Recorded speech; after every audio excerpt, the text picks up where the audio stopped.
As intelligence analysts, making accurate judgments and assessments is crucial to providing valuable insights. So, how can you improve your skills in this area?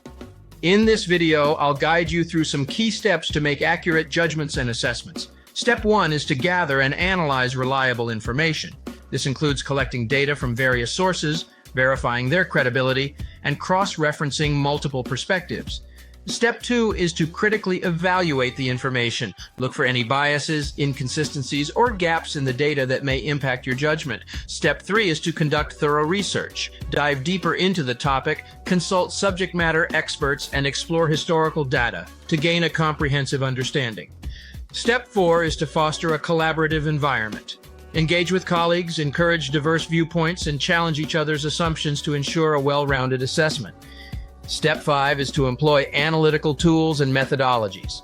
Use structured techniques like hypothesis testing, scenario analysis, and trend analysis to make your thinking transparent and enhance the accuracy of your judgments.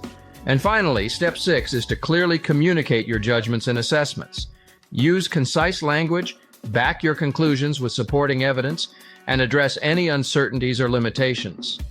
By following these steps, gathering reliable information, critically evaluating, conducting thorough research, fostering collaboration, employing analytical tools, and communicating effectively, you can enhance your ability to make accurate judgments and assessments as an intelligence analyst. Thank you for watching, and best of luck in your analytical endeavors.